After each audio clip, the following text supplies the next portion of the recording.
शेतकरी मित्रांनो, तुमच्यासाठी खूप महत्वाची आणि अत्यंत आनंदाची बातमी मी येथे घेऊन आलेलो आहे. शेतकरी मित्रांनो, तुमच्याकडे आता 1.5 एकर, 2 एकर या त्याच्यापेक्षा अधिक शेती असेल तर तुमच्यासाठी एक खूप महत्वाचा व्हिडिओ ठरेल.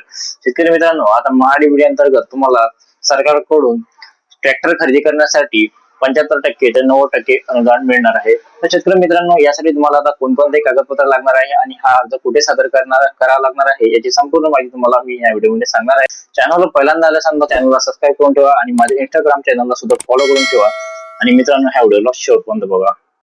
तर शेतकरी मित्रांनो, आता तुम्हाला ट्रॅक्टर अनुदानासाठी 3,15,000पर्यंत अनुदान मिळणार आहे. तर यासाठी आता पात्रता काय राहणार आहे आणि याची अर्जाची प्रक्रिया काय राहणार आहे ते आपण यामध्ये पाहूया. तर या योजनामार्फत शेतकऱ्यांना 40 ते 90% अनुदान मिळते. जास्तीत जास्त 3,15,000पर्यंत अनुदान मिळते आणि हे अनुदान थेट बँक खात्यावर जमा होते. तर ज्यांच्याकडे 1 ते 5 हेक्टर शेती आहे त्यांना 1,50,000 ते 2,00,000पर्यंत अनुदान मिळते. तर पात्रता व अटी काय आहे ते बघूया.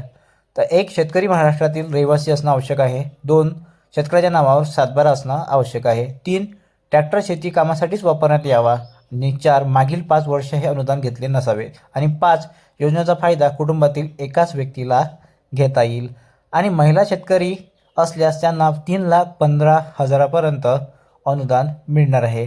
तर आता शेतकरी मित्रांनो, यासाठी काय कागदपत्रे लागणार आहे ते आपण इथे पाहूया. तर सगळ्यात आधी तुम्हाला तुमचे जे आधार कार्ड आहे ते लागणार आहे. 2 जमिनीचा सातबारा लागणार आहे आणि 3 तुमच्या बँकेचे पासबुक लागणार आहे आणि 4 तुमचं जात प्रमाणपत्र लागणार आहे आणि 5 बचत गट असल्यास त्याचे प्रमाणपत्र तुम्हाला द्यावे लागणार आहे. तर आता शेतकरी मित्रांनो, याचा अर्ज कुठं करायचा आहे? तर तुम्हाला हा अर्ज महाडीबीटी या पोर्टलवर जाऊन करावं लागणार आहे. महाडीबीटी या पोर्टलवर तुम्ही गेल्यानंतर त्याच्यामध्ये तुम्हाला कृषी यांत्रिकी ही योजना निवडायची आहे.